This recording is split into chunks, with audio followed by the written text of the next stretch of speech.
morning, this is Francesca Evans from LymeOnline with your weekly update on the latest news, sport, weather forecast and what's on this weekend in the Lyme Regis area. The sand beach in Lyme Regis is currently closed for the annual dredging of the harbour. Dorset Council carries out dredging every spring to remove built-up sediment from the harbour bed to maintain safe navigational channels.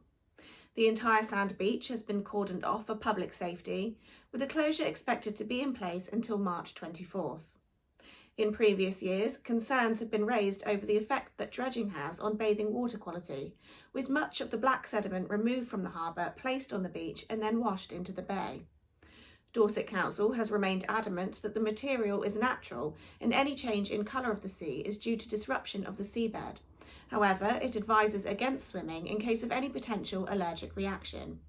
Lyme Regis Town Council has this year agreed to carry out water testing during the dredging work. Voluntary monitoring of the water quality in the River Lyme has now been ongoing for a year, and organisers are pleased that they are making some inroads with South West Water and the Environment Agency. Led by Turn Lyme Green, volunteers started monitoring the water quality of the Lyme a year ago and later formed the River Lyme Action Group with the aim of cleaning up the river. In October 2022, it was reported that dangerous levels of E. coli had been found in the river water. The Lyme received 680 hours of untreated sewage discharges in 2021, the majority of this coming from the Lyme sewage treatment works, where there were 30 discharges for 469 hours. South West Water has identified and repaired some misconnections responsible for unlicensed discharges into the river at Woodmead Bridge. This issue has now been reduced but has not yet been eliminated, and the Environment Agency will now monitor the area this year in addition to monitoring near the mouth of the river. Campaigners are now calling for improvements to be made to the town's sewage pumping stations and outfall pipes, and for Churchcliffe Beach to be redesignated a bathing beach so that there are resources for water quality testing become available.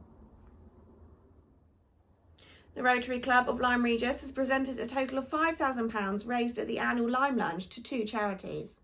Following the success of the annual New Year's Day dip in the sea, cheques for £2,500 each were presented to MenCap and the British Heart Foundation. The lunch has now become one of the biggest events of its kind in the West Country, and this year featured on BBC South West and The One Show. A total of £5,000 was raised by a collection on the day and through generous sponsorship from local traders and the main sponsors of the event, Lyme Bay Holidays and Swim. A meeting to discuss controversial plans for a food growing and selling project on land off the A35 near Lyme Regis attracted more than 50 residents last week.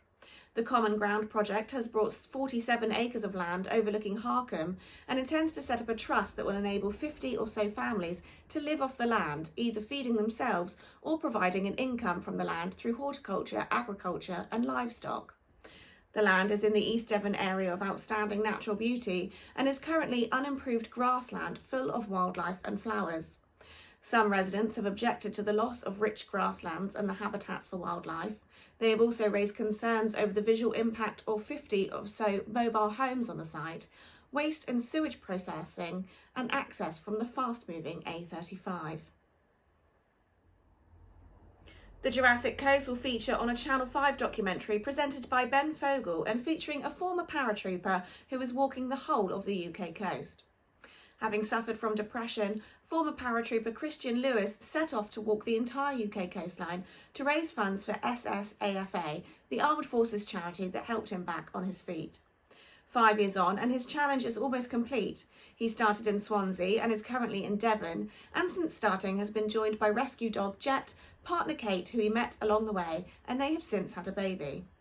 Broadcaster and adventurer Ben Fogle caught up with Chris on the Jurassic Coast to film him for New Lives in the Wild for Channel 5, with the episode scheduled to be screened on March 14th at 9 p.m. Lyme Regis Gig Club has announced that it is planning to build a new pilot gig boat with the Boat Building Academy on Monmouth Beach. The boat is being commissioned and built by Rob Hounslow, a member of the Gig Club, the current men's team co-captain and lecturer at the prestigious Boat Building Academy. The work is expected to start in June and the boat will be ready for the 2024 World Championships in the Isles of Scilly. The new gig will continue a tradition of having all the Lyme Regis Club's crafts built locally. Lyme Regis Gig Club has had a successful 2022 season, with men's and women's teams placing highly in the last year's championships and at regattas throughout the southwest. Lyme Regis Reserves were the only Seasiders team in action at the weekend, with the first team being given a Saturday off. They were beaten 2-1 at home to Bravehearts, a big improvement on the away fixture at Willand earlier in the season when they were beaten 7-1.